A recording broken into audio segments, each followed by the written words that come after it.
Okay, and we're live. Good afternoon, everyone. It's Benson here, and welcome to another stream. Today we will be making a new case to transport skirmish warband-sized miniatures, whatever. Let me turn down the music in my ears. This particular case I'll be making for Twisted, but you can use it for anything Frostgrave, Malifaux, if you've got maybe 2 crews. But this, what I'm going to do and what I'm going to show you can be applied to any size. At the end I'll bust out one that I've made for my Kings of War army, and that I've done for 40k as well. So you'll see that it'll scale from small to as big as you want, as long as you've got the room, basically. Okay, so let's transfer over. Magic. Or science. Yeah, that'll do, science. Tech. Readjust this camera. Alright. So what I've got here, how about we start from the very beginning. First, what I did was visit the store and picked up one of these. Just a storage container. This one is a 5-litre capacity with a lid that locks, which is kind of the important bit because you want it to be nice and secure. I've given it enough depth, so what's that? I suppose I can show you the thing. 31 centimeters long, 23 centimeters wide, and 12 centimeters high. And from there, what you got to do is get a piece of wood. I'm just using a pretty thin piece of MDF. What's that? 3mm MDF? 4mm. Normally I used something a bit thicker, like 6 to 1 centimeter thick. That's because I'm carrying an army. I figured for a skirmish case, it doesn't need to be that big, because it's not like it's going to warp or bend. So when you get a wood, just kind of, it's difficult to measure. You can use a measuring tape or whatever, but what you need to measure is not from the top here, not these bits here, but down here, because that's where the wood is going to, because they normally kind of sort of taper in just a little bit, and if you measure up the top, it's not going to get through. But it fits nice and snug here. I've sanded down the edge because I measured where it was the thinnest, because it's got these little slight divots on the sides here. So I measured from there and tested it. Cut off the corners because they were kind of getting in the way, making it that the wood doesn't sit down all the way. And then I just used a sanding block and ran it across. So all up, this setup so far cost me maybe $8, including the sanding block. Now, that is difficult to get up.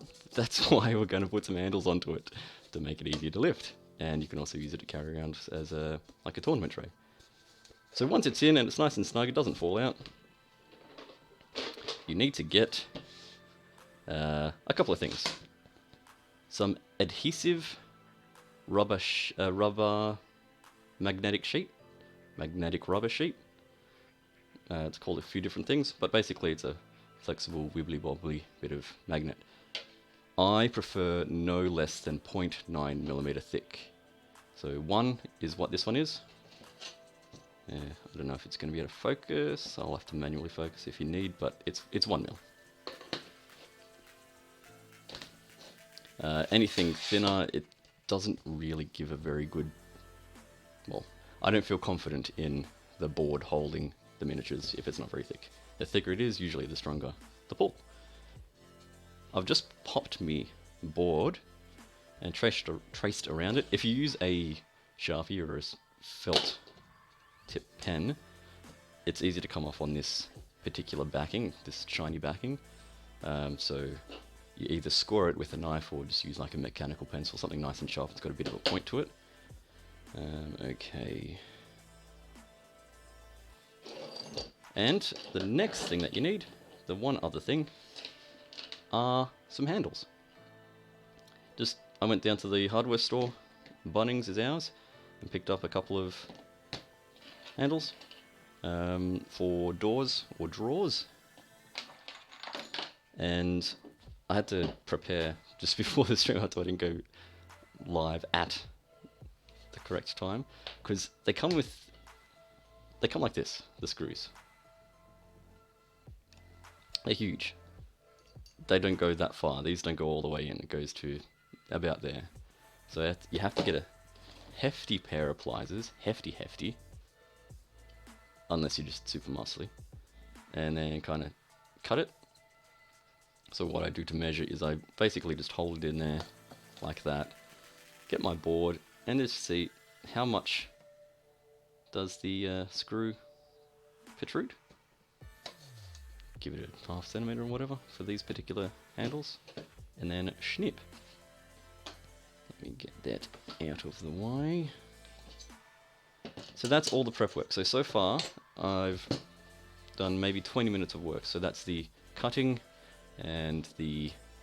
Why does this camera keep moving? I keep knocking it. The cutting of the board, the sanding it down, and drilling 2 holes.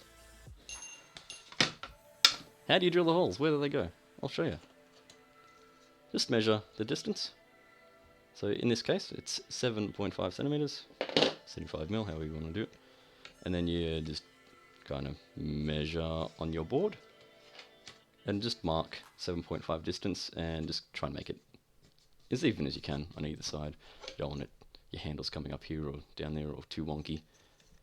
And you also need to give yourself a little bit of room on the edges, because when they're sitting like that and you're trying to get it out of the case, if they're too far to the side, you kind of have to grab it unnaturally and then you have to readjust.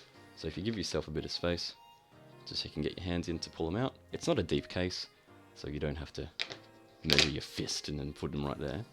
I was thinking of just having a single pole, just grab the pole from the center, but then it gets a bit weird. I like having the 2 handles so you can carry it about. And then just drill the holes, because these things are not screws. They don't just, you can't just get your thing and push it real hard. So it needs some sort of assistance to get through. Okay, and before I start cutting the magnet, let me have a sip of liquid. I'll just mute it so you don't get my...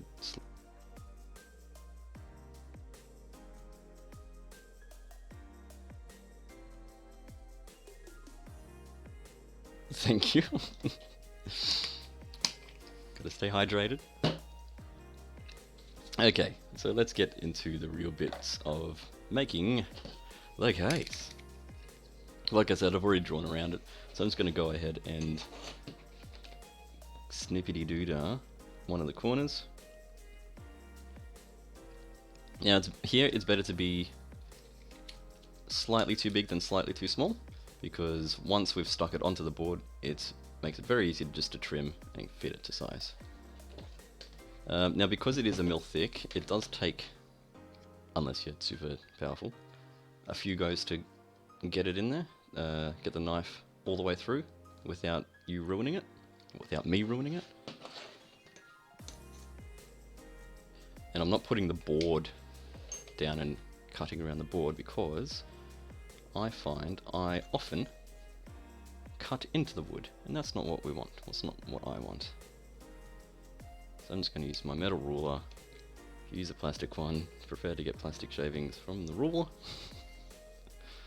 And I'm just cutting.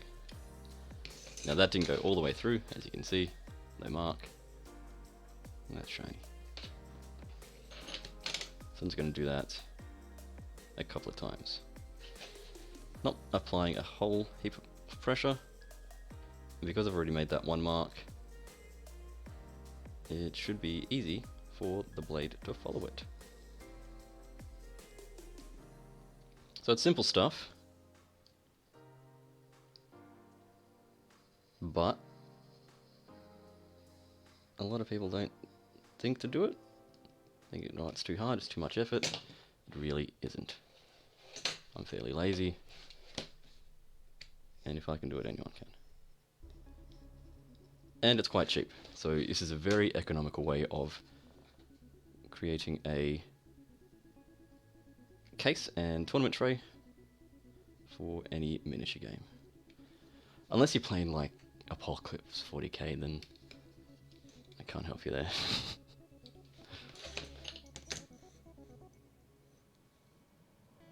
You don't need a carry case for them, you need a removal of struck.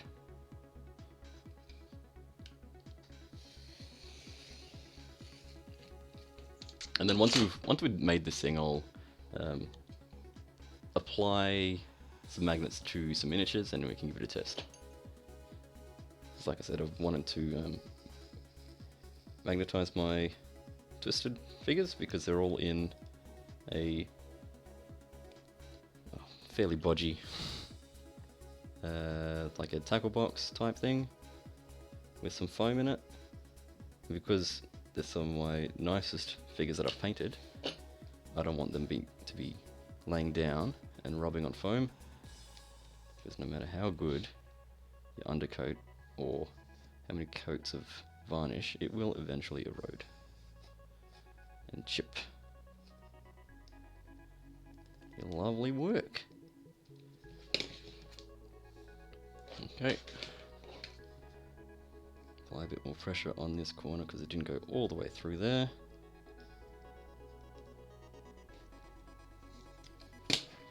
Okay.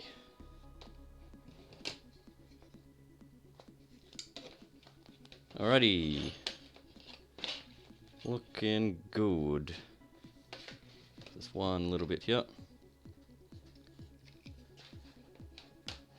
As someone who likes to use as much of the material that I can, having this little strippy bit does annoy me. It's not quite big enough for a 30mm base. I suppose that you don't have to cover the entire thing, but it still irks me. Look at that, it only just misses out. We'll see how we go. It might be easier to grip if it's got a little bit of lip. How far is that? That's just over 2 centimeters. Okay, where were we? I was going to set the magnet bit aside. Safety blade safe. There we have our nicely cut magnet. Now, I was tossing up which side to pop the magnet on. I'm thinking this one, just because it feels like there's a bit more of a grip to it. It's like a Laminex type coating. And it's quite smooth. And I don't want any chance of this magnet falling off it. Make sure that it fits okay. That's fitting alright. Well done me. Okay. So I'm just going to peel it off and slap it on.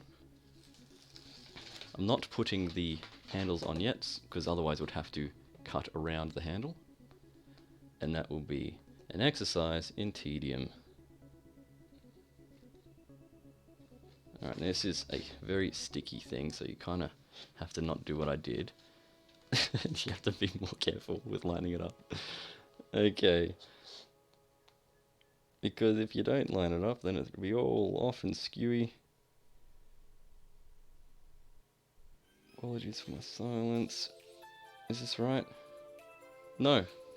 Again, slightly off. Ugh. Let's try a different method. Let's make sure it's flat on this side. Okay. And we'll lower it down. No.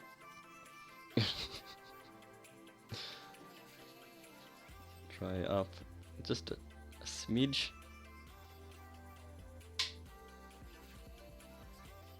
It's a lot easier on a bigger case because you can just slap the...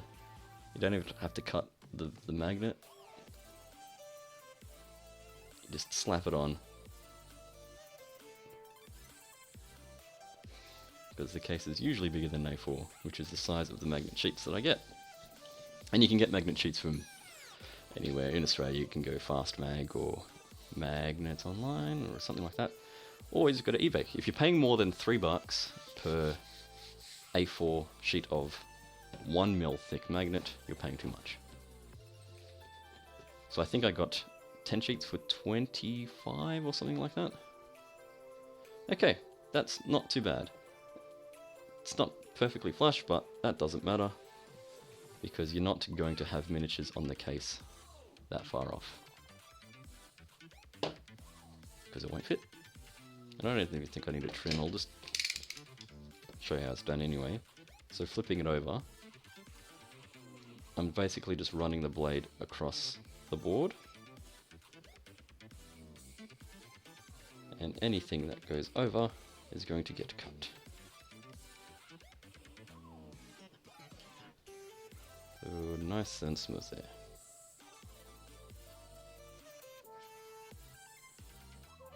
Okay. Smooth, smooth, smooth. All. That one's not. We have found a rebel.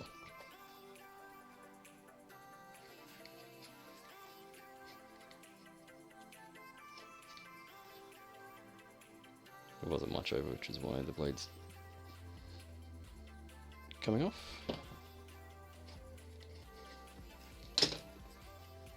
And we'll dispose of them.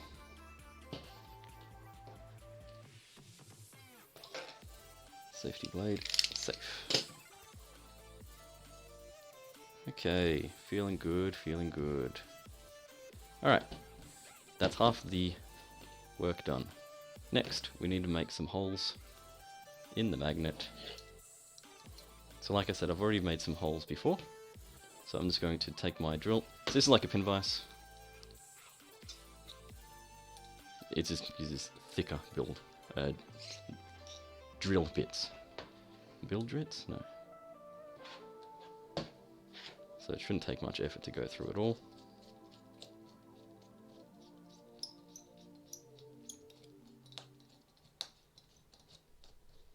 Okay. And if anyone can recommend a better version of this, please let me know. Because this one, 90% of the time, when I go to drill something, this bottom bit comes off, which is actually used to store a different head that's smaller in size for smaller drill bits. And it shouldn't have to come off because this bit here spins by itself, so theoretically when I'm drilling I'm holding that down and spinning this so the bottom stays still but the rest moves. For some reason it's like this bit spins as well. And anyway, I'm just griping. If anyone has a better version, let me know please. Okay. This is a very aggressive song. What is this? Essential Dubstep Volume 5. Very essential. If you don't have this particular volume, what are you doing? It says Combot? Is that the artist? I don't know. But I'm sure all dubstep lovers have this one, otherwise, like I said, what are you doing? This is essential. There's many essentials apparently. It's a 5th volume of the essentials.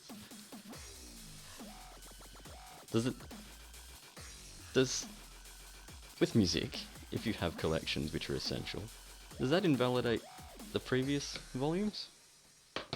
Or are they all essential?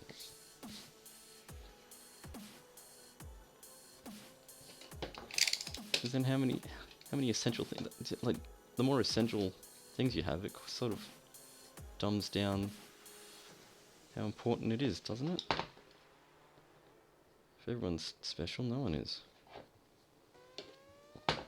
I don't know.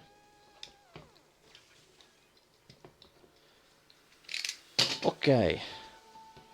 Drills hold. Let's take that out, pop that away, because I don't think I'll be needing that one again.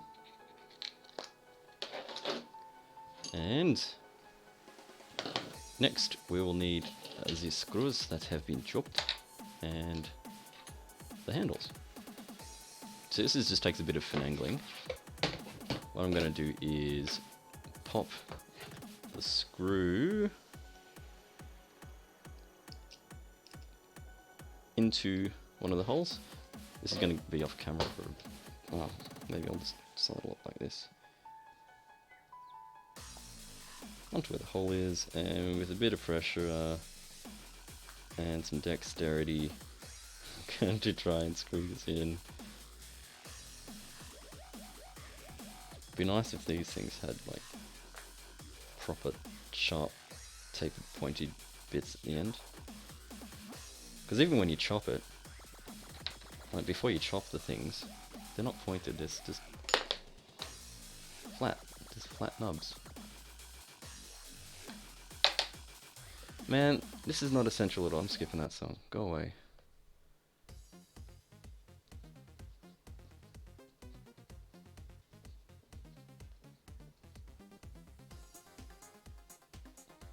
I feel like I'm getting nowhere with this. Oh, but it's going in. There is progress. Yep.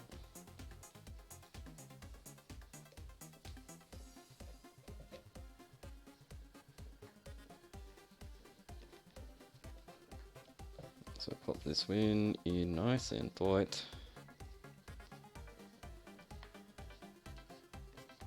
Until it don't tight no more. And you should have a bit of screw sticking out of it. Hey!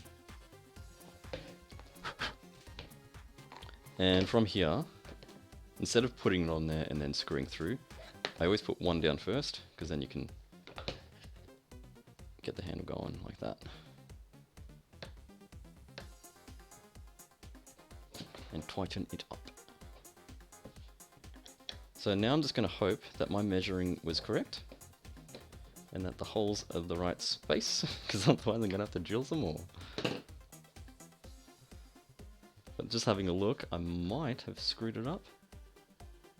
It might be slightly off, like a 1/4 centimeter, not even, from this hole.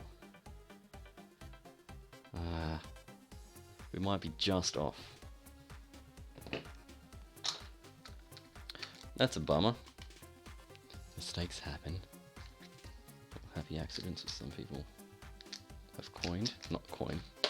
Someone. Bob Ross, that's it. The dude with the afro who paints. Alright. Can I make that work? I think it'll be too tight. Someone's gonna go ahead and screw or drill a new hole. Just a little to the side.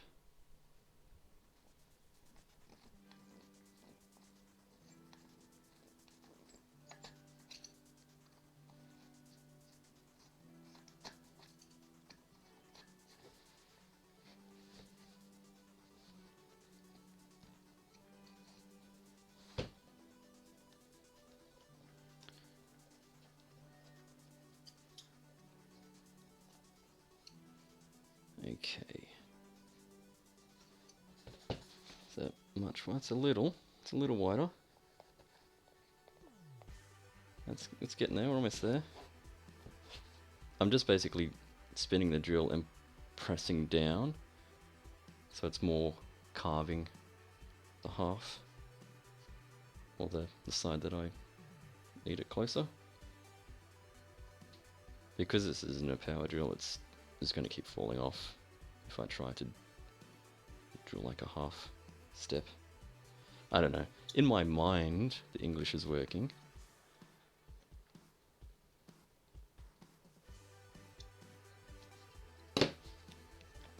Clean it up a bit.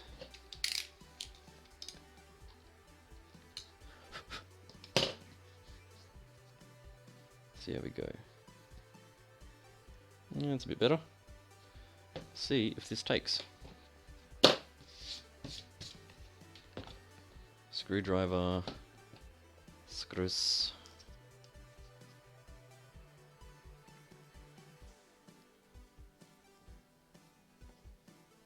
And thoughts and prayers.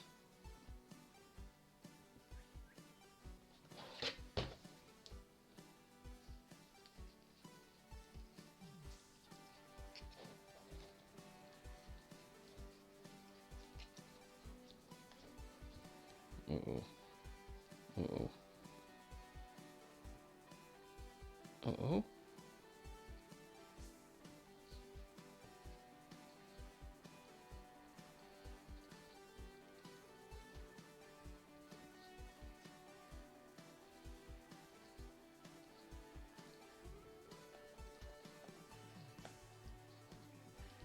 I think we have success. Just by pushing it in, you can see here, well, maybe you can, if I angle it correctly. I'll probably need to change the focus. There's a slight gap on one side. That's because the screw bit is going at a slightly, it's not straight, it's just slightly that way. But it's in the handle, which is the important bit. It's taken, it's gone through. And I did that just by applying pressure on the handle here while screwing in, because it needs that pressure to grab. Let's double check, make sure it's nice and tight. Which they are. One side down.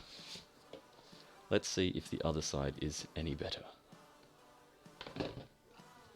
So again, you pop one screw and pop it in here.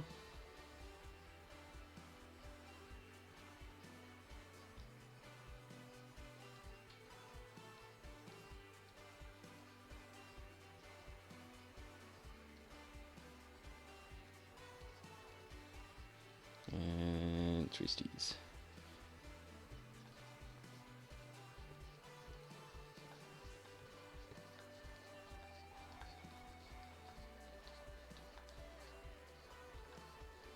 Okay, there its pretty little head. It's going to cut away the magnet that's kind of been brought up, because otherwise this is going to interfere with the actual grip, the thread.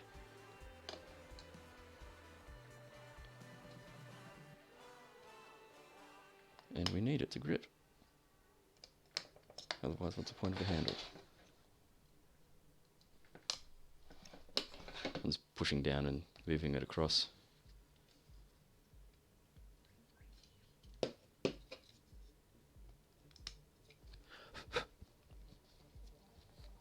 Okay, so we got a bit there that's sticking out, which is what we're after. So the handle should grip. I probably could have made these bits a little bit longer, like another couple of mil. But like I said, these handles don't get much purchase. Out of the entire bit, it only goes up to this first part. Well, not even. Okay, holding the handle in place. I'm just going to tighten this one.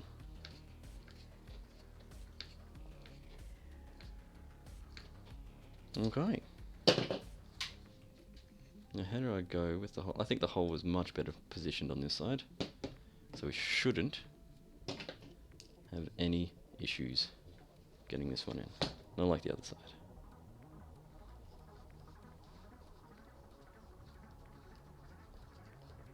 Alrighty, so turning it like you're twisting some spaghetti on a spoon.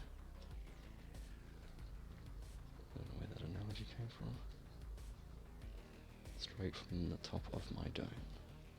So rock, rock, rock, rock, rock, rock. Rock the microphone. Yeah. But it's been a while since you heard that song. 3 points to whoever gets that one. Okay. Tight. I don't know if it's symmetrical. Probably not. But there you go. So how does that work? Well, you got your lovely little duvet tray. In it goes. Nice and secure. Oh no, my miniatures, how do I get... Oh, right, I just lift them out. Much easier. And now you've got a tournament tray as well. See? Easy. So all up that took, I don't know, 50 minutes? Doing the wood, shaving it down, cutting the magnet, and screwing them in. Probably takes you a bit more time because you have to go to the shops to get all this stuff, maybe. Alright, let's magnetize a few of these. These guys don't have any space to pop regular neodymium magnets. So I'm going to have to use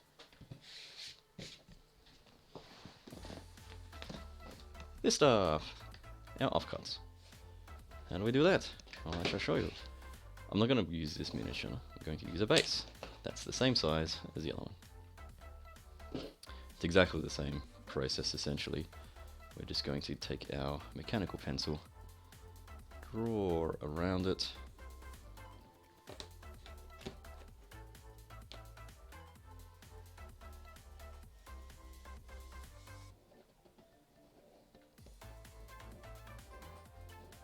you're not going to see that very well, but I can. Can you see that very well? There you can't. Anyway, trust me that's there.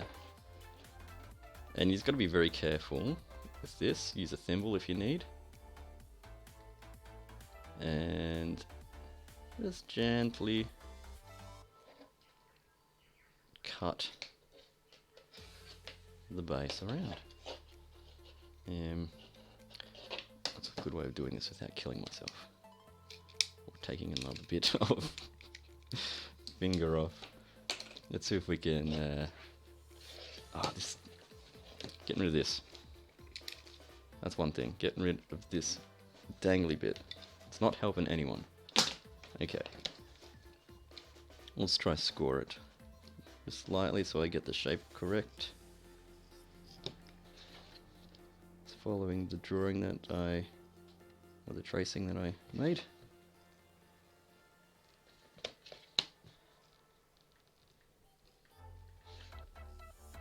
All the way around. And let's do that a couple of times. Normally I would just do that, but because of all this junk in the way. Because I have lots of little offcuts which I use for bases.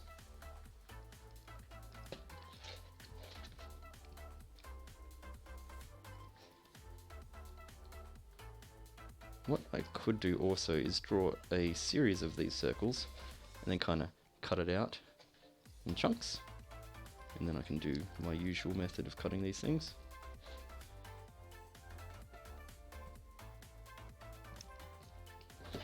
Is that going through at all? Not yet. Alright, let's see how we go now. Shouldn't need much pressure. Nope. I'll just reduce the size of that. So again, I don't want to cut my hand off. I suppose I don't even want to cut it at all. It doesn't have to be off. Any cut is not desired.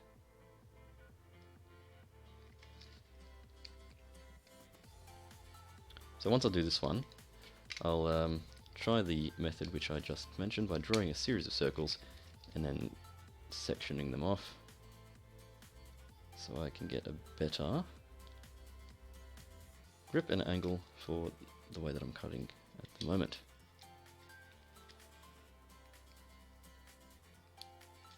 Okay.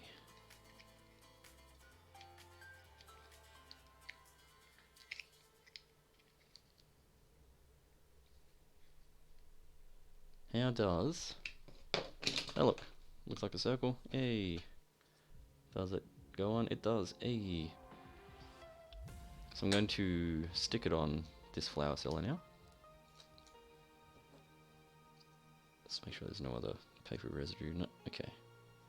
So also, I don't know if you can tell. Hey, let me get the camera and adjust the focus. Where are you, camera? Paint cam. Hello. And no autofocus. Alrighty. Have a look here. You'll see in the reflected bits how it's all kind of textured. Where is a good angle? Upside down and back to front, that's why it's difficult.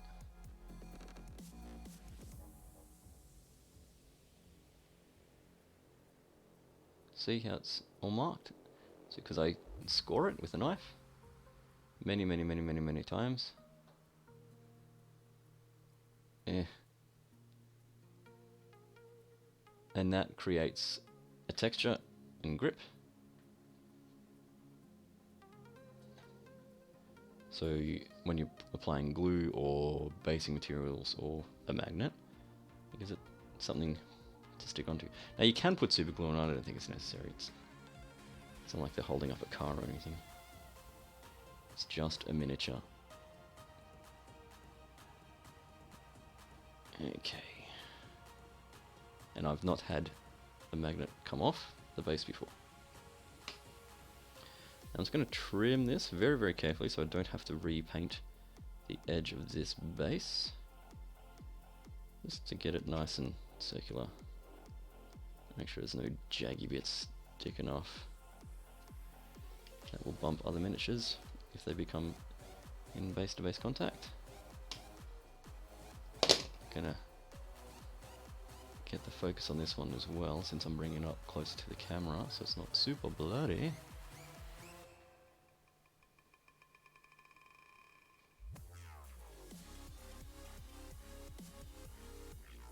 Okay, how does that look? Not too terrible? Alright. Hey, the dubstep's back. That's not essential, though. I guess we can skip this at any time that it starts to annoying me. That feels fine. Alrighty, woo! Done. So, if we put everything together... Rubbish. Sticky rubbish.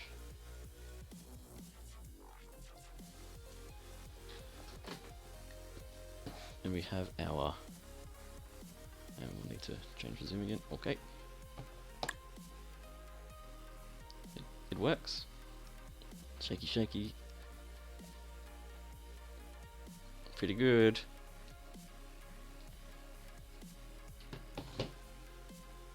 It's not going anywhere. I don't think I cut that one. It didn't shift, surely? No. Maybe I just missed it.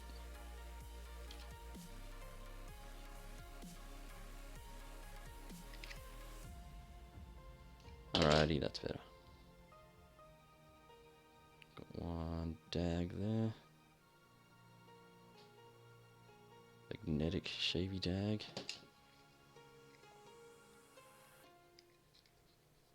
Now if I could be bothered, I'd just go around and paint the edges black again. But that's the first one done.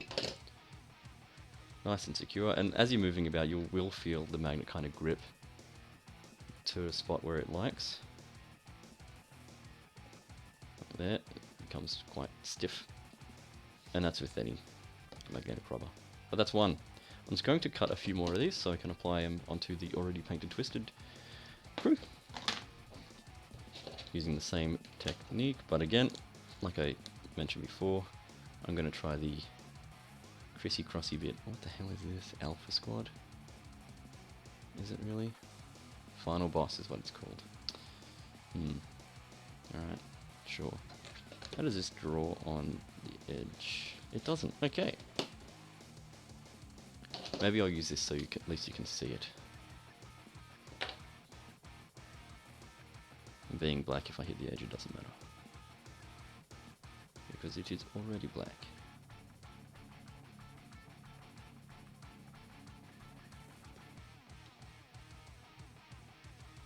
If I had a finer tip, that would be better. Now you'll notice that the drawing is wider than the base, so I just got to remember to cut on the inside a bit. So I'm just going to do this a couple of times.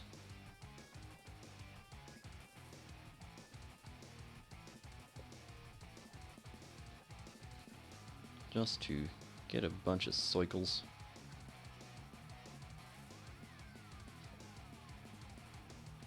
It's quite slippery, this peel away portion.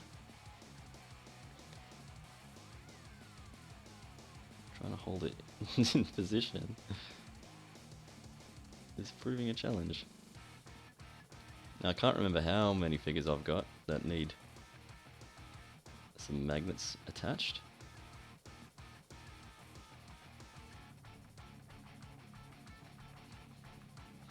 So we'll go with 1, 2, 3, 4, 5, 6, and a 40 mil, because I do have one 40 mil that I know of. Probably got more than one. I know I got two. Yeah, so maybe. How much room have we got left? 8 centimeters. I can fit two 40s on there. So what I want to do? Maybe, I don't know. This is too hard. Yeah, we'll do that. Okay, where's me 40? Oh, new brew. Alright, just bear with me for a sec while I stretch and exert. Ugh, all the way over here.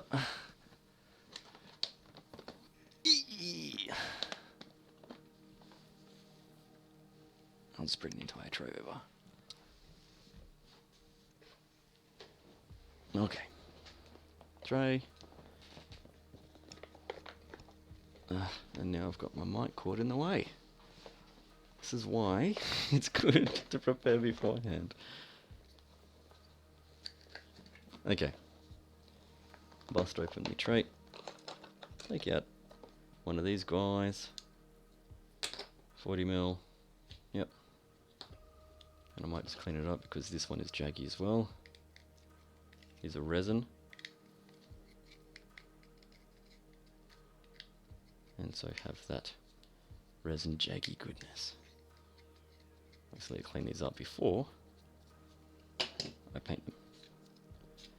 Okay, let's see if we can get this going.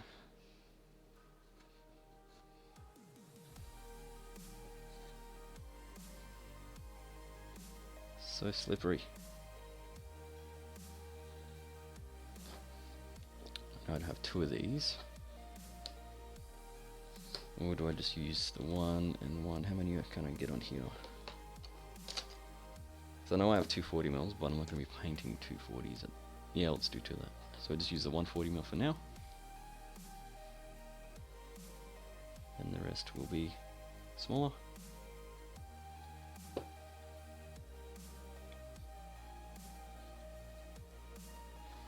Is this 30 mil? Yep, okay, whatever.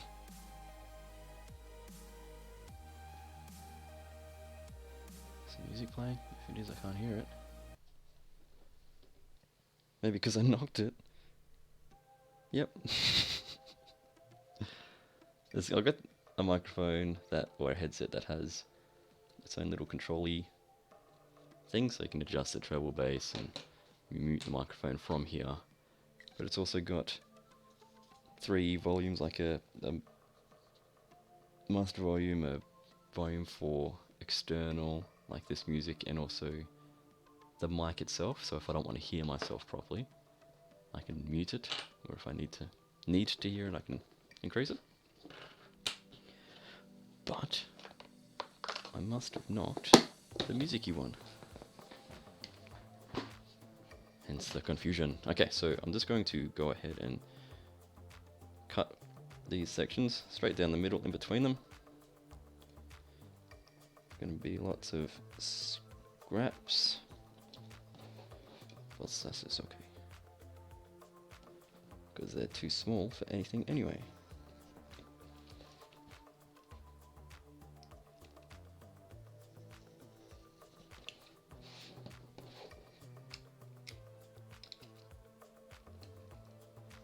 So just making sure that the cut goes between them both. I'm not too worried about going on either side of a line, because when we're doing the drawing, the base didn't come to this particular edge. It's like 1 or 2 mil out. It's not a super fine tip marker.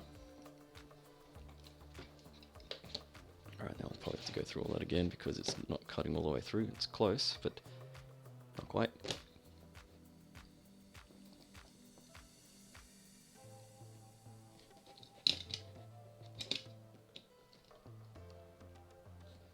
Okay, 1.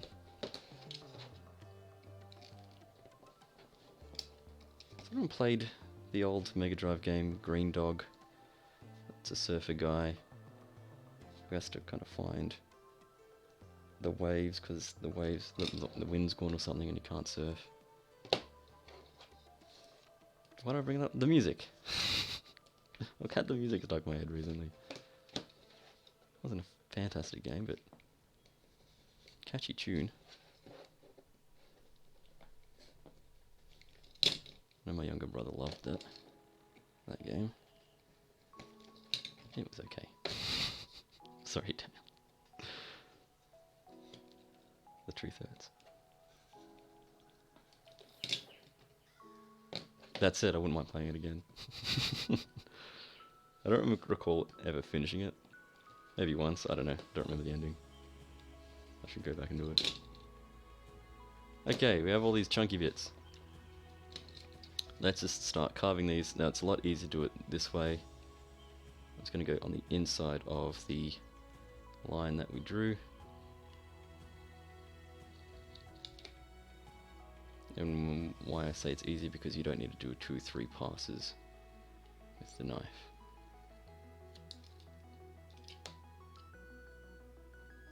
We will need to trim them,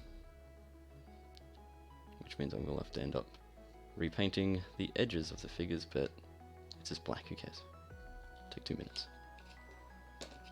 Let's do this a bunch. And then once that's done, how long have we been streaming? Not even an hour. I might get started on basing a particular figure. I've got a Mantic Games Vanguard Goblin Wing It flying machine that I don't want sitting on just on a clear plastic flying base or stand, because it's boring.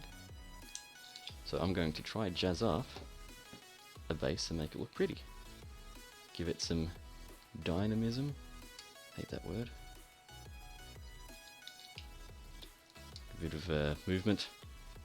And something interesting for my opponents to look at. Speaking of Kings of War, I've had a couple of games now of the 3rd edition. I've got to say, it's really good. I've had so much fun with the scenarios and bluff counters. So you're not sure where the objectives are. Well, you sort of do, but you don't know what ones they're worth until partway through the game. So it makes you think on your toes. But the wing it is not super impactful. Yes, he hasn't done much of anything, really. But I still want to take it. I think it's cool. Looks cool. And I think I've finished painting it. I don't know. There may have been 1 or 2 small details that I've missed. But it looks pretty good anyway.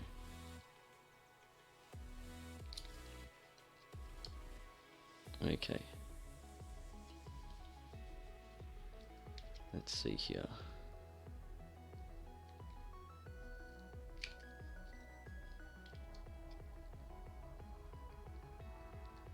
Okay.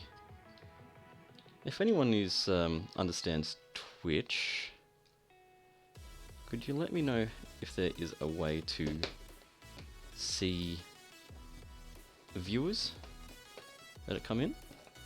Because at the moment I can see that some people just drop in and drop out, but it'd be nice to know what users they are, what's their names.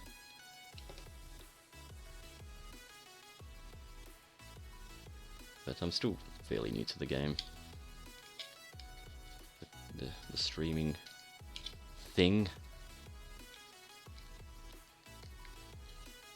And learning each time to improve a better quality stream for you. And hopefully you're getting something out of it. I got some good feedback from my last one. So I feel like I'm on the right track.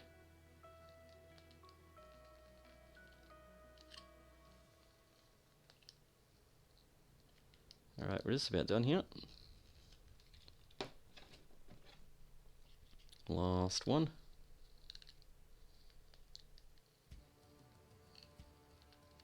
And I don't think there's any practical way that we can reuse all these little scraps and offcuts is just, I suppose I can slap all the scraps underneath a large base, but I don't think that'll work very well. It might do, I don't know. I'm not going to try it. I'd rather not waste my time if it doesn't work. Just to save a little bit of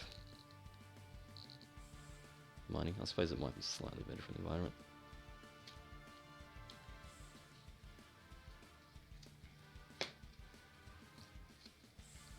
But we are playing a miniature game, collecting and stuff. I don't think that's carbon neutral either.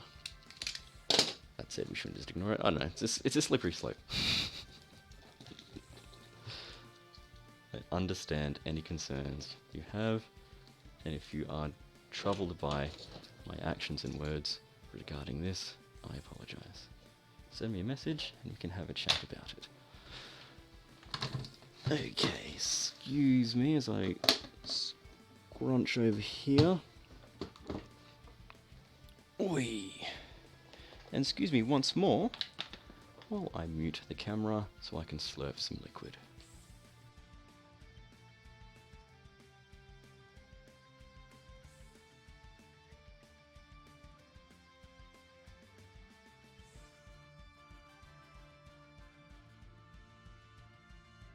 Thank you for keeping in there and keeping waiting. It's good to stay hydrated. Okay, let's do the things that I said I was going to do. Alright, so you can see there's quite a bit of white. So these bases will need trimmings. And again, I've scored the bottom of this one. I think I've scored the bottom of all of them. Slap it on there, and we're just going to trim around it.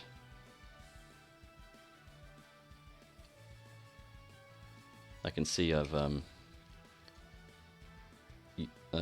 marked the side of this base with that fine tip Sharpie, the felt tip Sharpie. So I'm going to have to repaint this one anyway. But this base will be for Teacher. You can see the opening here is quite small. She's got a very small tab. She goes on there. Well, I should finish her, but I've got this tournament coming up. Just over, or just under 2 weeks. Lots of new players, which is good.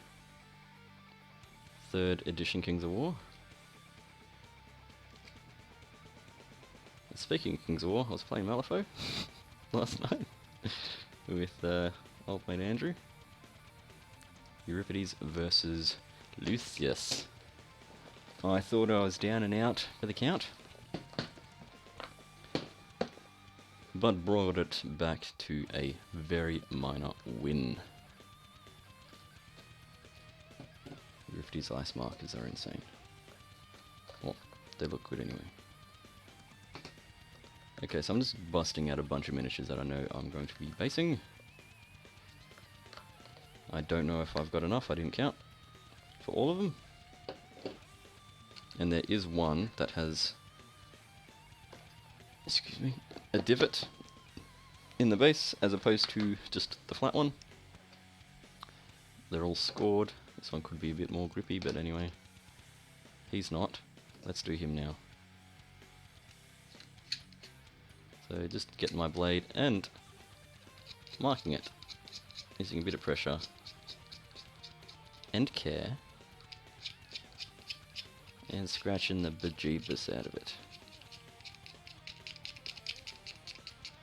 One way and then the other.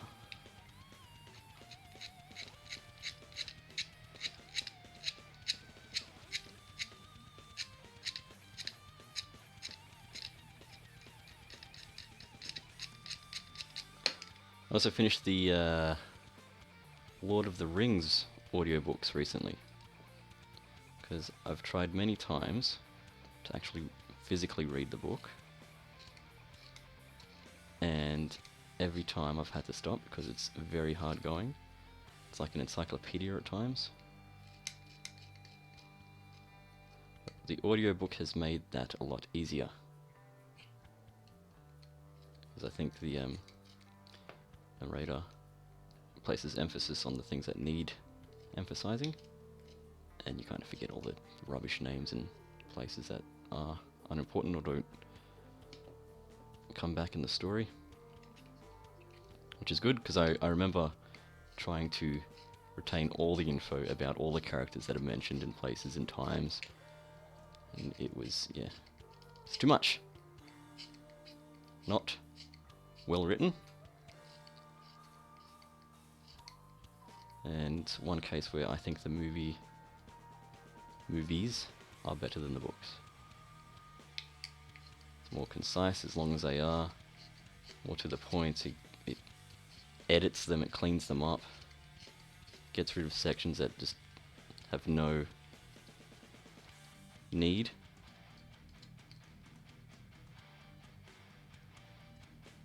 Like, if you haven't read them, but you've seen the movies, in Fellowship of the Ring, just as Frodo's trundling off on his quest to go to Rivendell, or even Bree, like, they find some elves and they have a nice merry sing-song in the trees in some forest.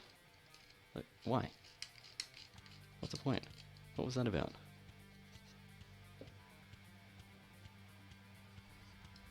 It looks scored, but it's quite flat, so I'm just going to muck it up a bit.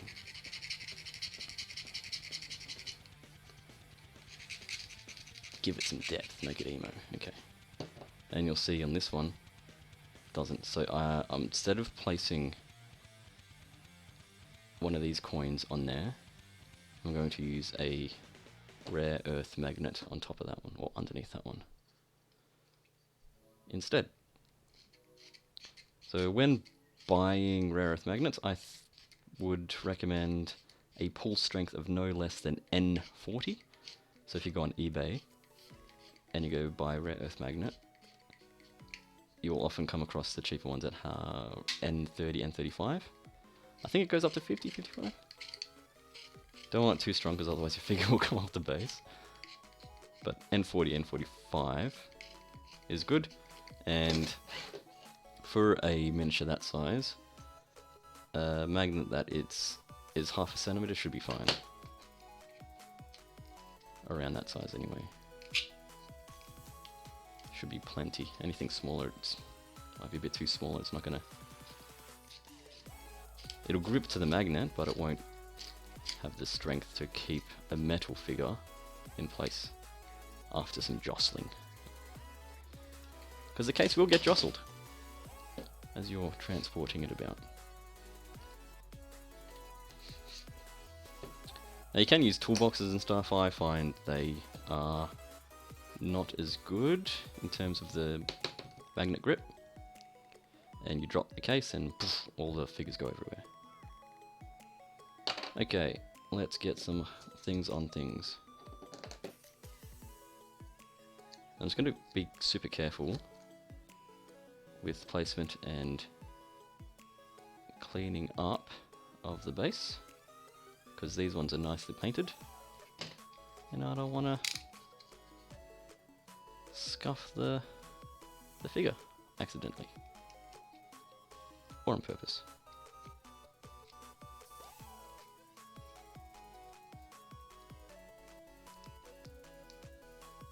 We're just getting rid of all the rubbish that's sticking out the sides.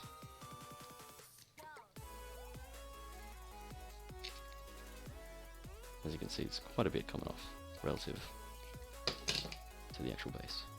It's still just a sliver bit. Sliver? Sliver. Sliver is cat. There's what snakes do. I'm sure cats do at some point as well. Okay. Yeah, that's good. Only a couple more.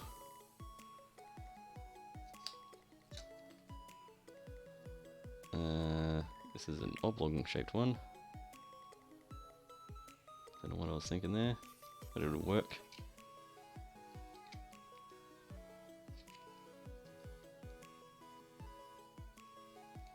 Okay.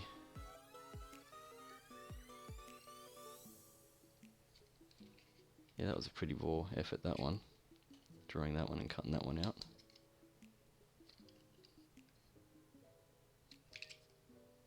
Just feeling the edges to make sure it's nice and smooth.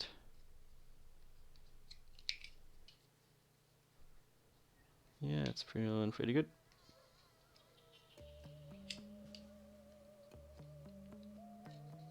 Okay. Couple more. Gamekeeper Willie.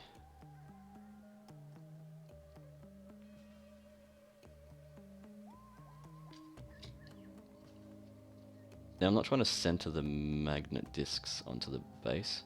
I'm just lining one side of it to the curvature of the base, so I don't have to cut as much. You gotta cut 3/4 of the thing, not the entire thing.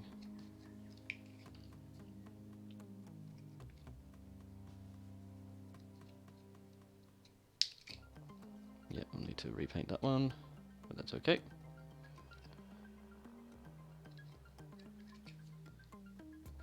Otherwise, that's pretty good. Lancelot is next. One of my first twisted miniatures that I've painted.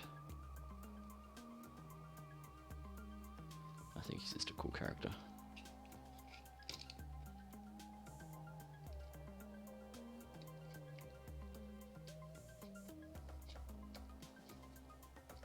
Really like Twisted the game. I think it has a fantastic story and lore written, and it's got little mini stories within the rulebook that perfectly give you the feeling of the world and builds atmosphere.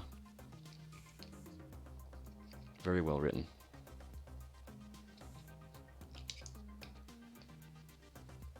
So if you haven't checked that game out, I think you should, because it's great. Okay, so just pressing the base against the miniature again, just to make sure it hasn't kind of peeled off a little and mean that I can't see it from this particular angle. Alright, and wasn't doing Hansel and Gretel. They're all done. Just this big boy.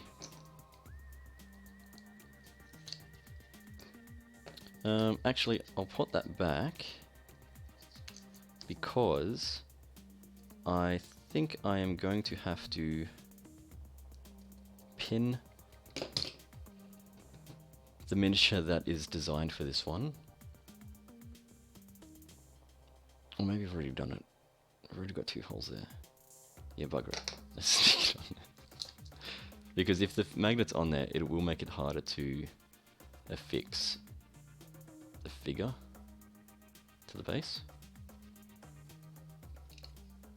But I think I've already factored that in, which is why I've got 2 largish holes there already. Because these bases are full resin. They weren't designed for Twisted.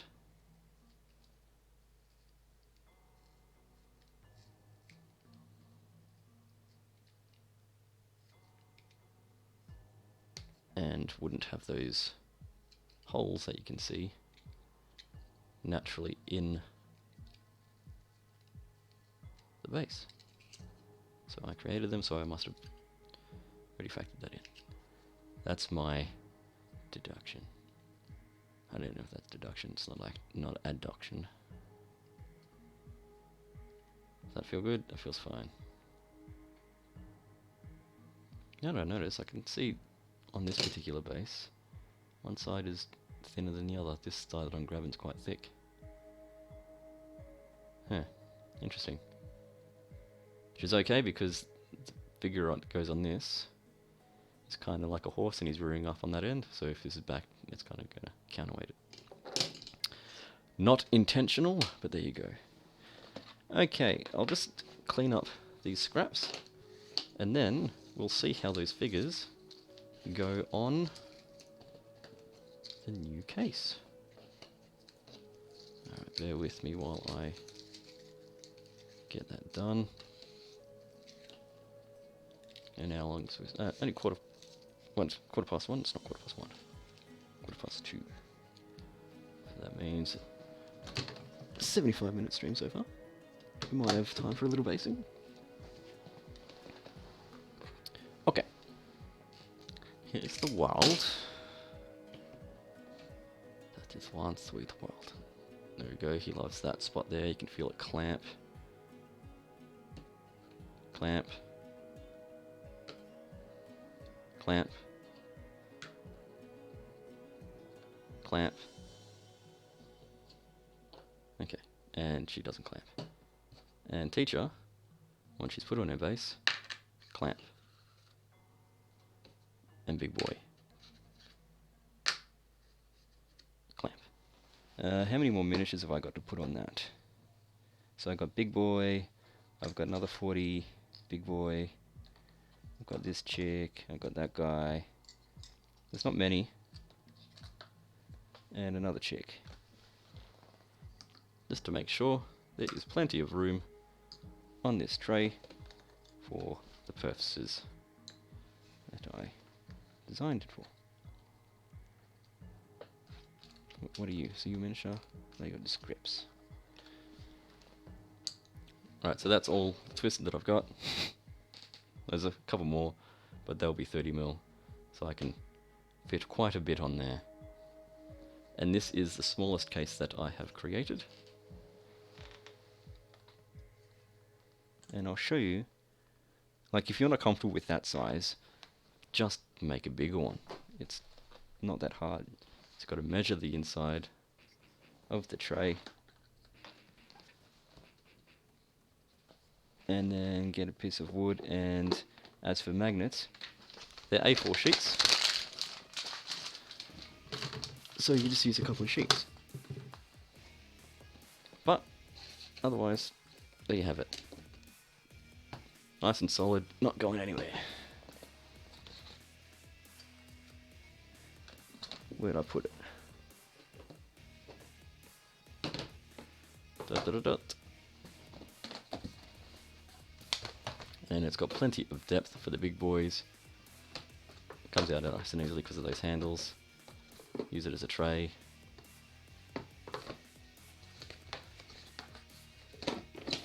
Clamp it on. It doesn't jostle even one in there because it's nice and snug. I should actually take those stickers off, but hopefully they don't rip. Just so we can see. Yep, they ripped. Okay, I've got to sake it. But that's it. If you really want a handle, you can either glue in a little handle or screw it on the top. And make sure it's one of those ones with the hinges so it lies flat. And with this particular lid, it's indented on the top here, so if you get a thinnish handle and it lies flat, then it'll be nice and flush. So you can stack it. But there you go. Now I'll just show you an example of a bigger one. I'll take off my mic and I'll change the camera so you can see, because I'm not going to be able to get under this thing, it's huge. Transition. Alright, let's have a look.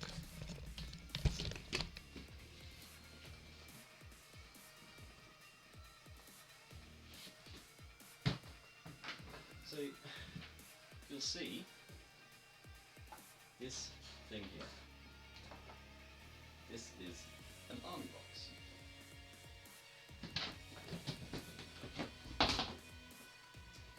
Same principle. It's got the handles, so it comes out. Little guys have magnets, and bigger fellas use the magnet sheeting.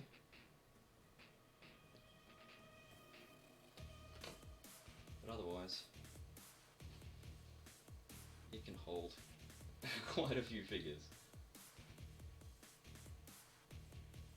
And it's quite compact, and the case that it's in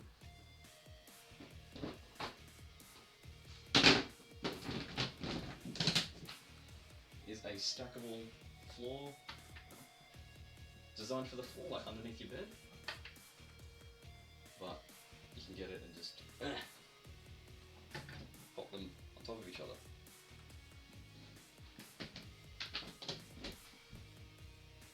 Okay.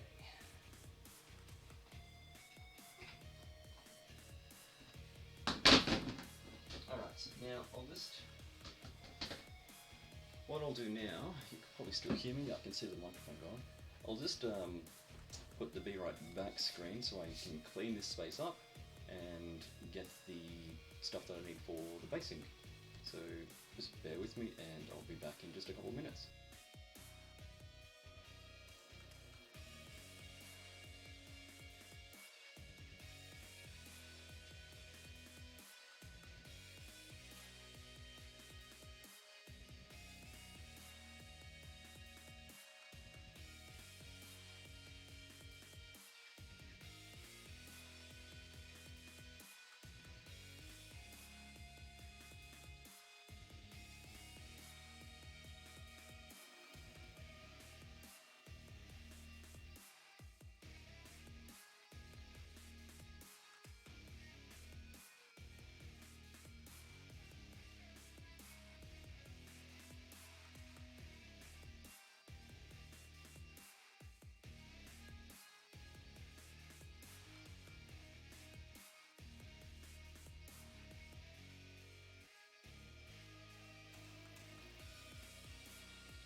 Okay, and I'm back.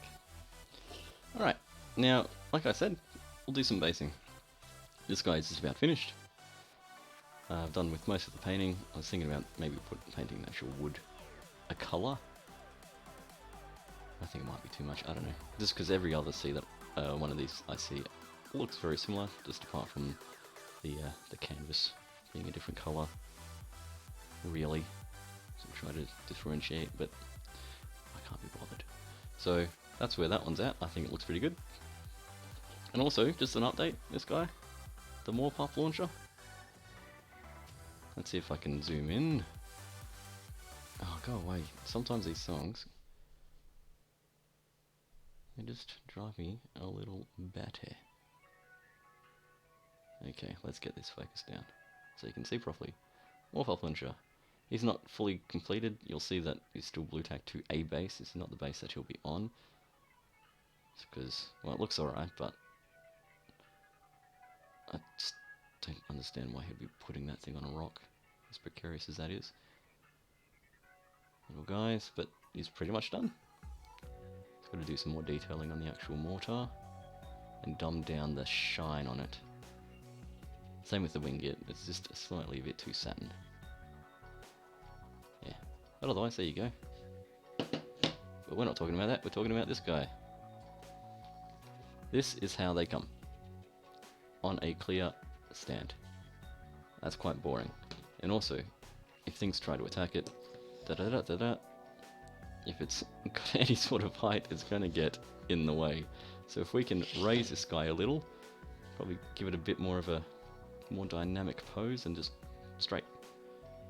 That'd be great. I'm going to keep this bit of wood, that's going to be the base. But this thing we are not using. Get out of here. You two tack. I probably just tack all of you. Okay, might actually put another strip of what's it on that, but we'll do that later. So here was what I was thinking. Getting this stub of tree. Now consider that my goblins are also in like a swampy theme. So if I pop that over here, and this guy kind of flying through that branch there, let's go that particular angle, sort of straight, sort of not. So yeah, still might be some issues if flanks on one side, but anything in the front should be okay. But I think that's the kind of effect I'm going for. They're kind of swooping in, doing that sort of thing. And hopefully because the angle of the tree, it will act as like a counterbalance. So it's going to go up and up. But still, it'll be weighted center. Not too top heavy. But anyway, that's what we're going. So what I need to do is I need to pin this thing, because I'm not gluing it to the tree at all, but I want it touching the tree. It's going to be connected via a paperclip. This is one of the big paper clips. Well, not big, but better than small. I don't know, it's all relative. 5 centimeters long. That's what it is. 5 by 1. And it's got a nice sturdy stem. That's the point here. It's not easy to bend without a lot of, well, again, relative. If you're super strong, and it's still going to bend. But for your average Joe or average Ben, this should be plenty. So I'm just going to straighten it. You can use brass rod, that's still decent. But the reason why I use this also is because when I go to drill holes, this little drill bit is almost the perfect size for my needs. It works perfectly for the smaller paper clips, but it does make this one a bit more of a snug fit. Okay, so like I said, he's going to be flying, so I need a point on this tree for this bit of metal to stick out of, to then be attached to the guy. He's got a little stem there, I'm going to aim for that. That looks pretty good. We'll get some finagling done, but we need the point on the tree first. So it needs to be solid enough to carry the weight of the resin. So I'm thinking it'll be following this particular path. I'm going to give it enough room on this end. So I'm going to pop things, basically where that bend is going to hit the tree. That should give me plenty of room for this thing. So even if I drill in for a centimeter, or maybe half a centimeter, it'll get down to about there, which is fine. So it's hard to explain this with this thing being so long, but I'm going to go for this sort of path, like that. So it's in a good solid part of the plastic here, and it's not just going to snap out. So to do that, I'll need to drill in and down, or I might just drill down this way, going for that angle. So I can see there's already a notch or a knot here that might work well for our needs.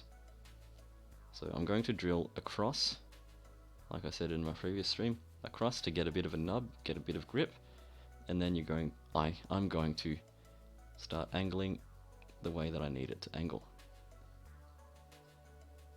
And that's still not straight enough. But you don't want to put too much pressure because this is a fairly thin bit of metal. It will snap, and then you'll have a bit of trouble trying to get it out of the plastic. So at the current trajectory, this is going to end up out here. So I need to start here again, a bit more of an angle. So it's going to cut into the tree a bit more. See if I can move my hand so you can see it a bit easier.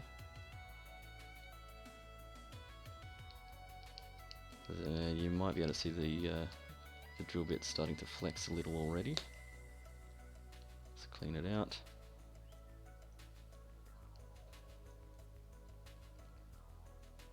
So that seems like a better angle. We just need it to go deep enough without protruding out the other side of it. So I'm just going to sit in place. I'm not even pushing into the tree.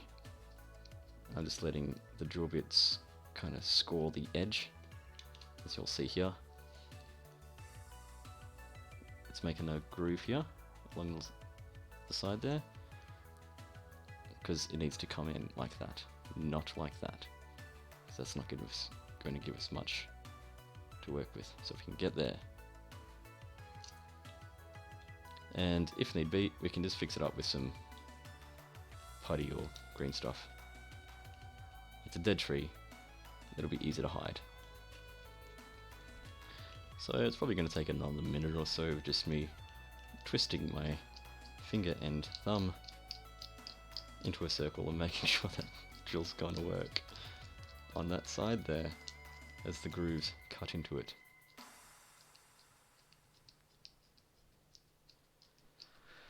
I've got one more day of leave off work, so I might stream again tomorrow. Get some more painting done. I'll be painting goblins still. Those luggets that I assembled previously in a other stream. Then I converted. They need painting. And I've got 2 weeks. 2 work weeks. How's that angle? I think that's not bad. I'll just take the drill bit out, clean that up. And let's have a look. Okay. That's decent. That'll give us a good amount to work with. And just hope to all the gods the drill bit doesn't snap. Okay. Now I can feel it reaching the other side. So I don't want to go all the way through, and you can see it's already starting to make a mark there. So before it goes through, we're stopping. So that means we've got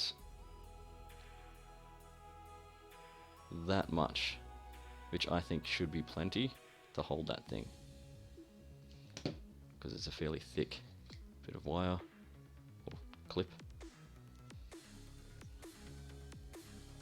Okay, I'm going to do a dry fit.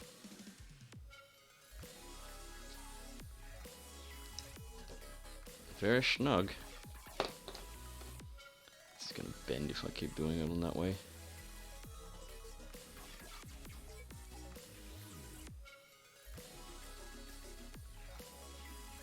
Twist and push, bend and snap.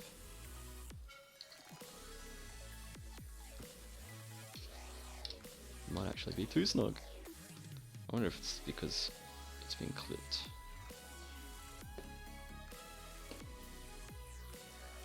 Which means we've got to drill a bit more.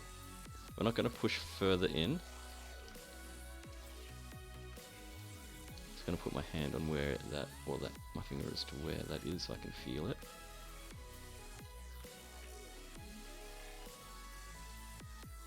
field. There we go. That's the maximum.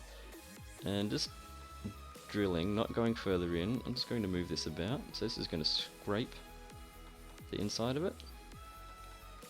And just shave the edge just a little.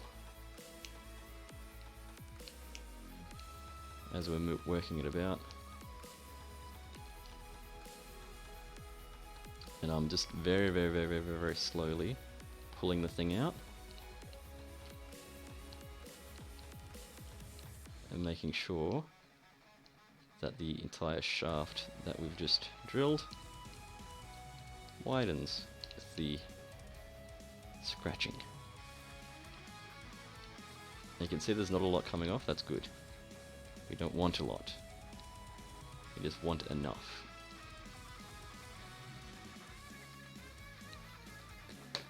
Alright, we'll clean that. Give it another test. See if what we've done is enough. It's gone in proper.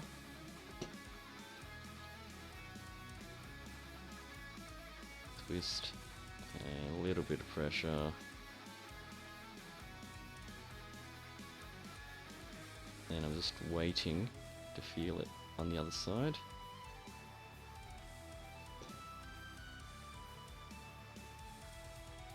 Just to see if it gets it all the way in. It's pretty deep at the moment. Let's see how far that is. So just giving it a good grip. That's how far it's gone in. Which is just about perfect. Excellent. That's what we're after. So I'm going to stick that in. Do I do that now? Yeah. Actually, I'll cut it first. So using... Where are my beefy pliers? There they are. My beefy pliers. I'm going to cut this clip. See if I can straighten it as much as I can. Cut this clip and insert it into the tree. So just we've had about that much into the tree, and we want a decent amount for the plane, because there's also going to be an amount going into the plane. So from, we'll say there, that should be plenty of room, and we'll just trim it down if need be. Okay, and we save that one for later because we will use that again. Alrighty, and shovity-doodah that thing into the tree. And we'll use a bit of glue later, once we're ready. For now, it's all about measuring.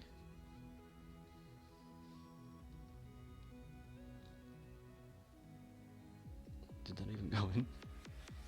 Where's my beefy pliers? I can get it out. I think I put it in the wrong way. Yank. Oh. Yank. No, it was in a fair bit. I've got to measure this thing. How long is this thing? So if it does go in, at least we can kind of see how far it's in. It is 1, 2, 3, 4, 5, almost 6 centimeters long. Okay. Goodo. Nice to know. I'm just pushing down on the tree. So let's measure the 6 centimeters. 1, 2, 3, 4, 5, 6. It's almost 6.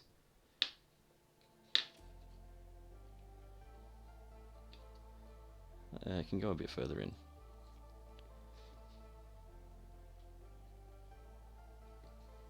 How about now?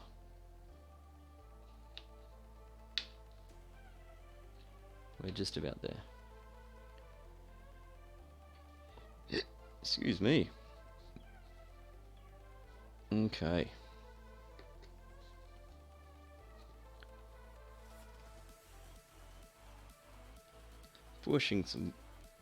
Applying some more pressure to this. I think we are done. Might not even need glue. Measuring once more. You can't even see the measure. Alright, stupid face is in the way. Okay. I think I just reset the autofocus then. Autofocus. Zoop. Okay. So 1, 2, 3, 4, 5, 6. It was almost 6. And that's a good length into the tree if we're ending it there. So that bit's, yep, it's almost at the exit. Fantastic. Okay, that's nice and sturdy. That's what we want. Rifle that out. Go away, you. Okay. Now that's a bit tall. I think that's too much. So we're going to drill in a little bit. We could probably drill in a lot. Maybe a centimeter or two. Because that's the kind of height that we're looking at. So it's bypassing the 2 sticks. Alrighty. Let's see if we can drill. And because it's metal, we can always fiddle with the angle. But I'm looking at that, so it's not straight up like that. We're not doing that. It's going to be more angled. Like that. Alright, so I'm just going to drill in the hole that was made for the stand at an angle. A slight angle. If you can see... Not really. Oh well, just trust me that it's happening. Slight angle and twist. And you should start to see some resin come out. Squeaking, that's a good sign.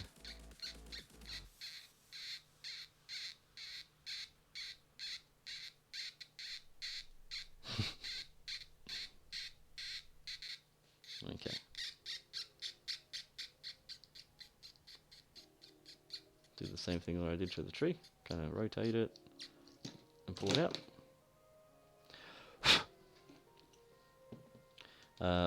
I've also coated this thing in some matte varnish. It's the Vallejo one, which is more like a satin varnish. And that gives it a layer of protection. So we'll just see how far this has gone in. It's gone in that far. Is that enough? We could probably go a little further, just for my peace of mind. Make sure we can't see it coming out anywhere. I can't? Okay.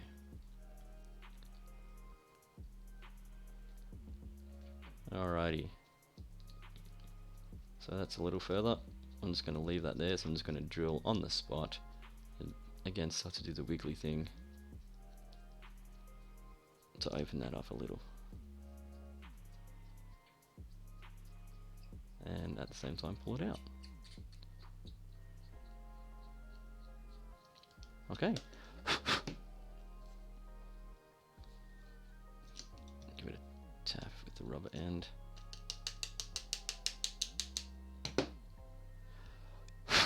Let's see if I can get any of the residue out of the stand hole.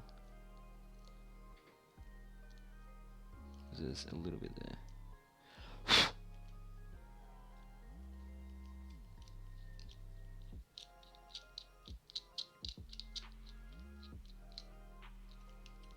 Alright, I can clearly see the hole now. Let's see how it goes in here. I might actually crimp the end so it's got a bit of an angle.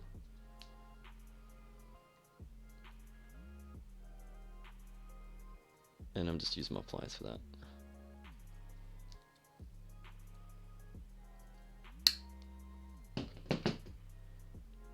Just to give it a bit of a point, and that makes it go into the hole easier.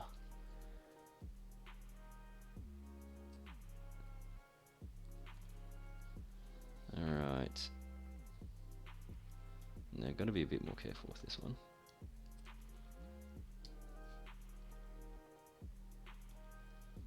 That feels pretty good. It's not coming out, and give it a bit of a shake. Bendy but not loose.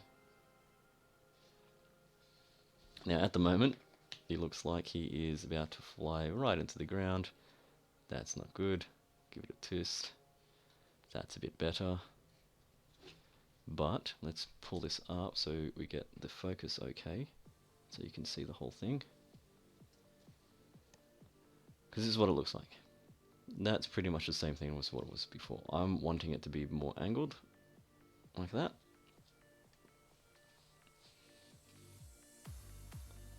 And it's still flying a bit straight, so if I can aim it kind of downwards a bit, like that, and like that,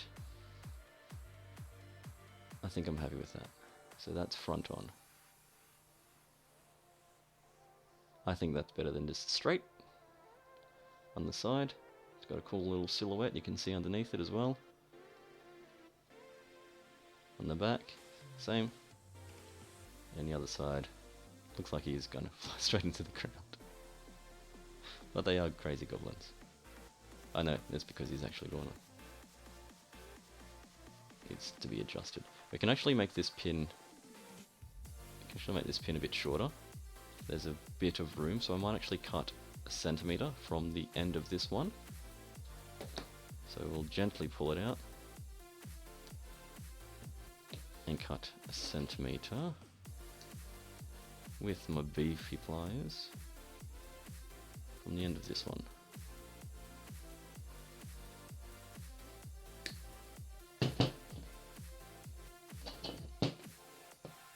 And I'll just do that again just to give it a bit of an edge. Right on the very, very, very tip.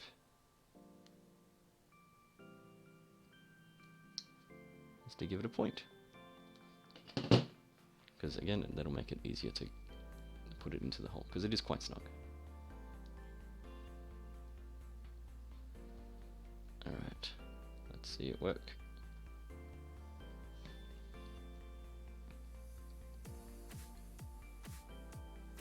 That's better, that's almost perfect. On the base like that. That keeps spinning. That's what we're looking at. So not straight downwards. Yep, okay, so I'm gonna have to glue this into position. But I might not do that now just because it'll make that difficult to paint.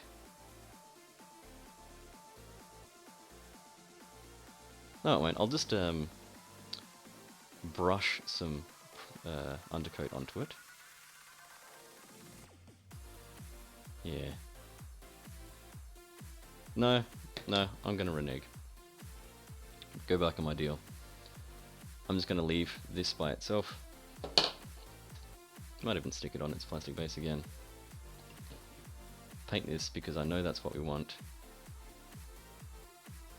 That's how it's gonna go. It's gonna go up in there. Just make sure that's all fine. Yeah. So I was just thinking, do I angle this more this way? But no. So I'll just glue this into position now because it'll all be painted black.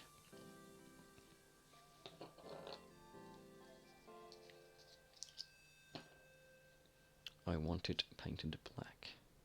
I'm not going to worry about putty or anything like that. Got the itchy roof of my mouth now. I think because I've been talking too much. So that's going to be nice and solid. Okay, and let's prepare everything else now. Because we know what's happening there. I'll just mark where this is supposed to go. So stick that back in its hole. Much easier to go in now. Top down, how's that look? If I can get some blue tack. Weight wise, not top heavy. It's a bit heavy on the back. So I might have to move it forward a bit. Or twist it.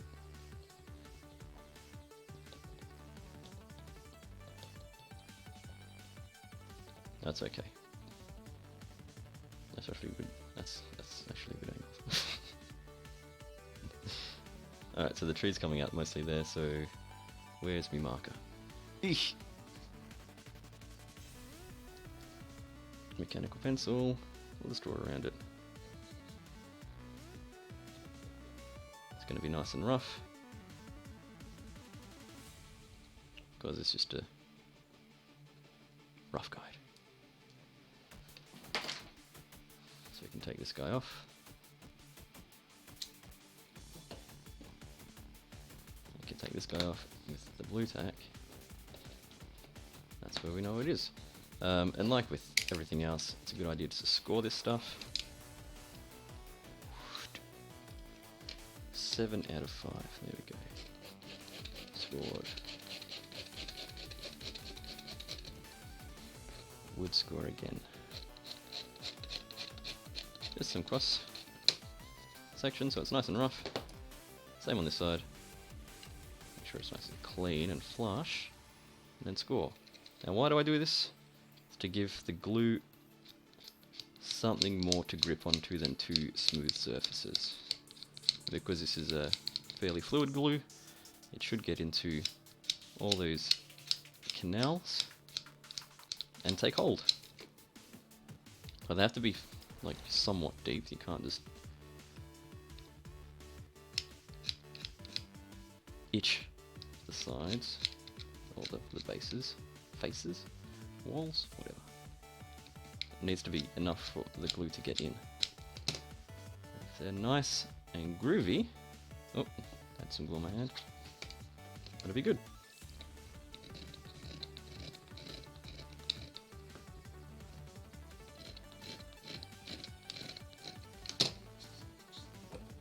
Two rough edges. And how did we have that? Like that. So you can see it's a bit rough. What's the angle? The focus is probably not good, but it's quite a bit rough there.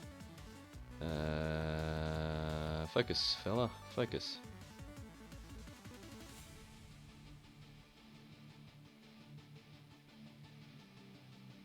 So it's a bit rough. I'm not going to worry about that because we've got some basing materials to go down, which I'll show you in a sec.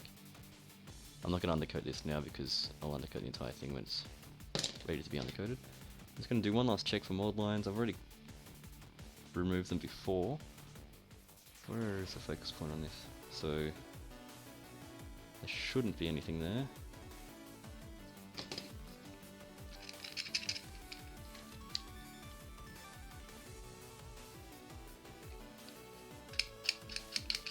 Not that anyone's going to notice, but I do.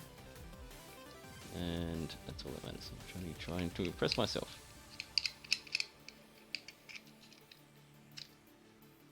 So why is my hand sticking? It's because of the nong. Doip. Okay. So you're not going to worry about that because some basing material will go down. So I'm going to glue that on now. And then we'll get some basing material on, and then it'll just be a matter of waiting for that to dry. A good, decent glop of glue, because it has to grip. And how did I angle this? There we go. Splooging out the sides, which means it's going to cover the rest of it. If you can glue my thumb, that's good. A decent amount, applying lots of pressure. Hey, you can't even see what's going on. Sorry. Whoop. Yeah, let's get that focus manual again. There we go.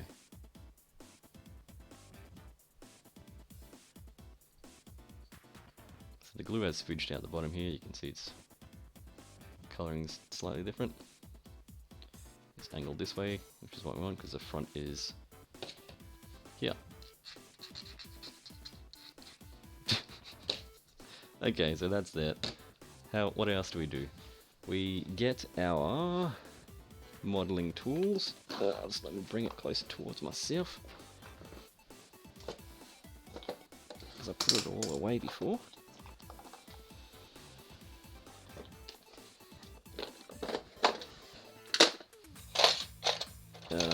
Which one will be appropriate?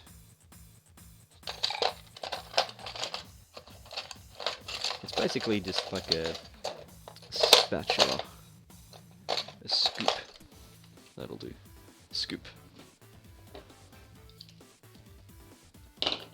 And I'm going to scuff up the rest of this base for the same reason as the glue. Because I'm going to be using this stuff, pumice or pumice gel, ground up pumice stone or pumice stone, and a medium which will adhere to the base. It's basically like a texture paint without the paint, the colour. So we're going to create a nice rough surface for that stuff to stick to, because I don't want it sloughing off. Nice and rough. Ow. Okay.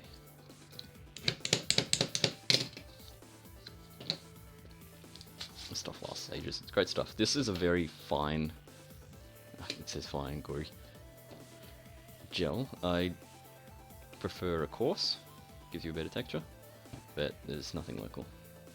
I just got this from an art store. And basically I am just going to sculpt. This is going to be a build-up of dirt and mud. So I'm going to get it into the corners and onto the base of this tree here.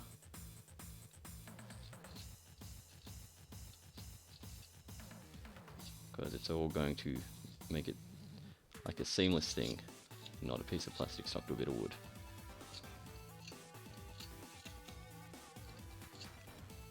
And if we can prevent that stepping of the plastic,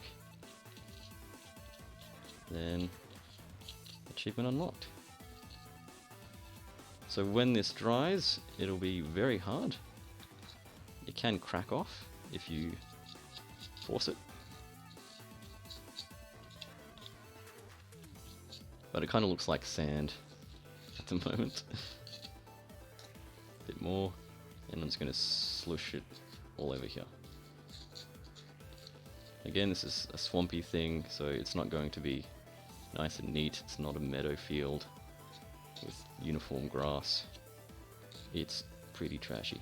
I'm just going to leave a couple of areas to pull some grossness, put some reeds in it or something. Not at the back here, because that's the back and no one's going to see the back. I might just put a tuft there, so if I just flatten an area for the tuft, so it's got something better to grip onto than this jumpy surface. Jumpy surface? Raised surface? It's not really raised either. Non-uniform surface. It'll be easier for it to stick. Let's make the pool here. So we're going to build up some of this stuff around the area that I scratched out, because we'll get some water effects and some reeds, but we need like a rim, an edge, a lip for the water effects to sit. Sorry, it's just getting a bit to the side of the camera there.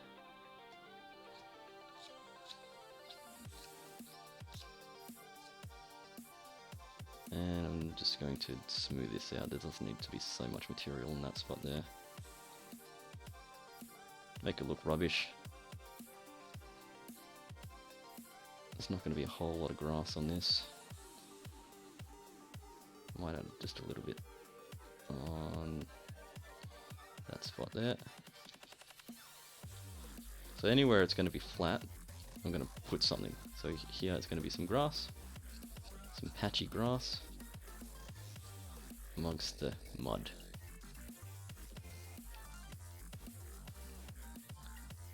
And what about over this? Sure, why not? Grass is going to sit through over here. Put some more material on the edge here for the lip.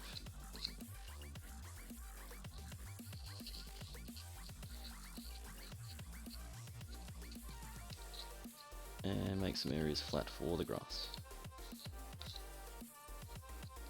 I'm not going to put the grass on now because you need to paint the base first before you put grass on, because otherwise you'll end up painting grass and then that's not going to look right. If you try to paint around the grass, you're not going to be able to get everything without not getting the grass. And so you'll see gaps of white or black if you've undercoated. And I'm just smoothing the edges again to try and hide the edge of this tree. And then just kind of rough up the edge here so it doesn't look like I've put some material on using a tool. It needs to be look a bit rough.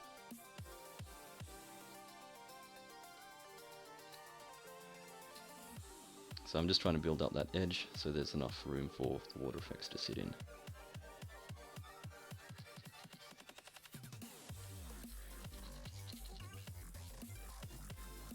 Okay.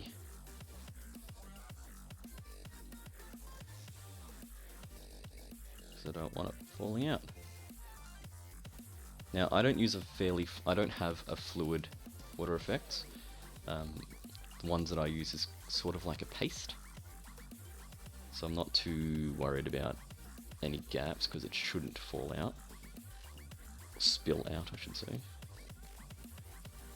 Smooth the edges so it's not rough on the very, very tip and sticking out.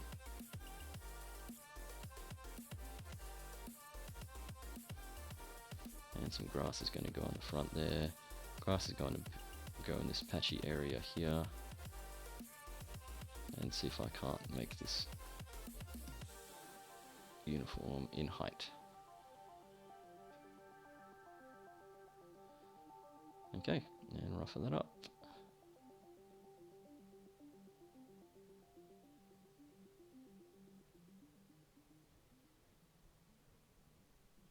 It's certainly not uniform in shape. The height's fine. It will be painted in there, and all this chunky bit will be grass up to here, I think. Scratching it out. So we'll have a nice little pool here. Some rubbish looking grass, a dead tree, some more grass at the back here, and a tuft here. So we'll have a nice little diorama going on there. So I'll just clean up the edges.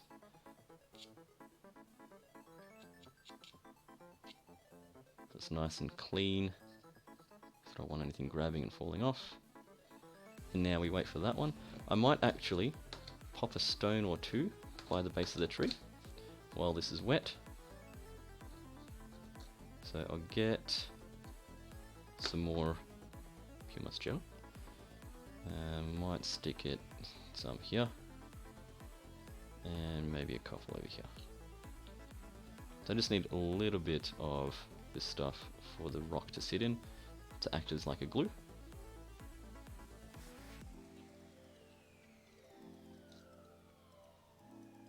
Okay, I'll just scrape the rest off onto the thing.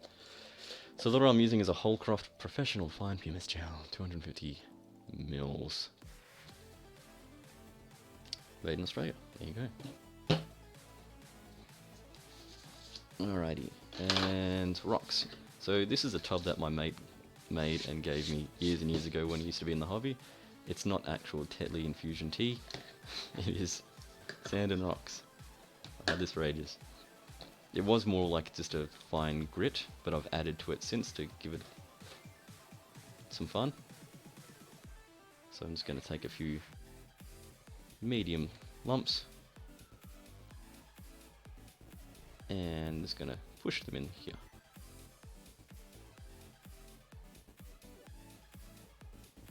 Onto where I said I'll put the rocks.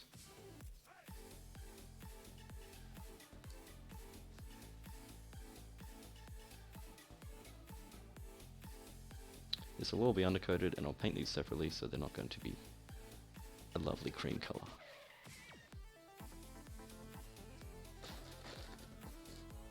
I think what was in here is just a mix of stuff that I had in my terrain. I've got a little tub for terrain elements, and they were getting all to like the end of their life or about to be used up. So I thought, let's just throw it all in together. So using my tool, I'm just going to push it into this stuff.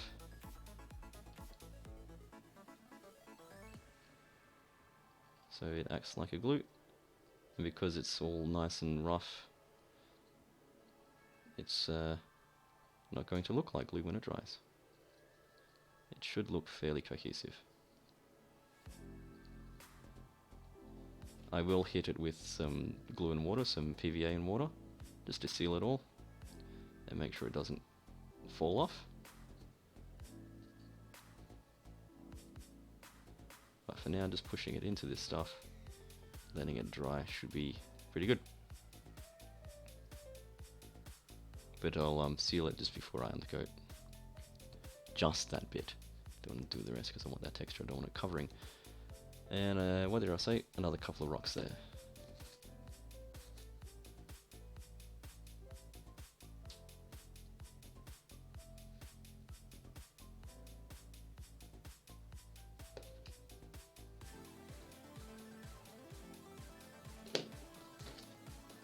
So this should make it look exciting and pretty. As pretty as a swamp can look, I guess. A miniature swamp anyway.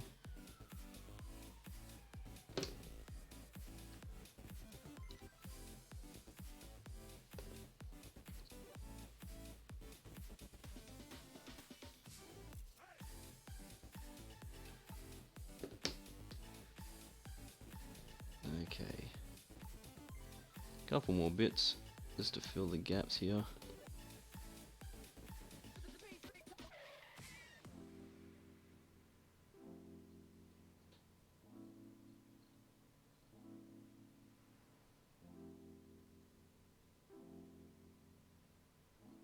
Just dip my tool into the tub.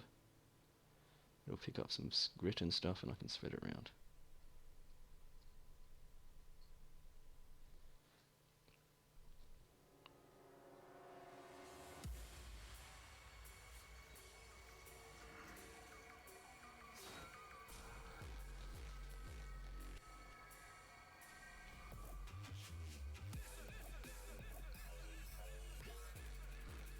I think that's fine.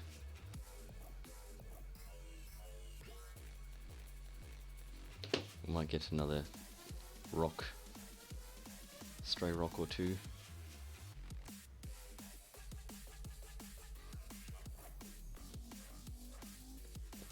Because otherwise it's going to look like a trigger out of some rocks, and just rocks then.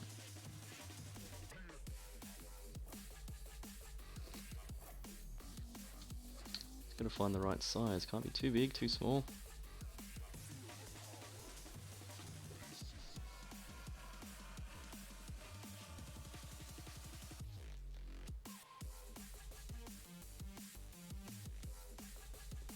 Yep, and maybe one over here. Just a single fella.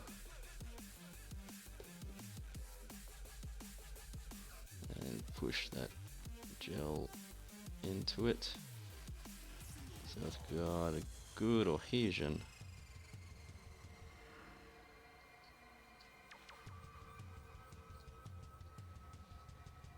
Okay, I'm gonna keep going. I feel like no, I should stop. There is such a thing as going too far, but I just want some on this side.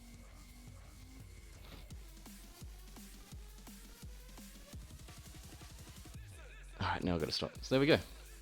That's the beginnings of the base. Pretty easy. Pretty simple. When that dries, I'll spray it, paint it brown, grey, grey and brown, dry brush, water effects, grass tufts, and I think maybe tomorrow, if this is dry, you'll see the results. And then we'll paint some goblins tomorrow, I think. Try and smash out as many goblins as I can. Otherwise, yeah, I think that's it. I think we're done for that. Streaming for just over 2 hours. Thanks for anyone who's come in and checked out the stream. I'll be on similar time tomorrow, so what's that, 22 hours from now? I'm going to aim for 1 PM again, Australian Eastern Standard Time. So hopefully you can join me for that, and we can get this guy looking pretty. If I can get this thing back in his hole, there we go. Oh, so pretty, if unpainted. and not yet set. Anyway, we'll see how we go. Thanks, guys. Not we. I am one person. I'll see you tomorrow, and hopefully you'll come and join me. See ya.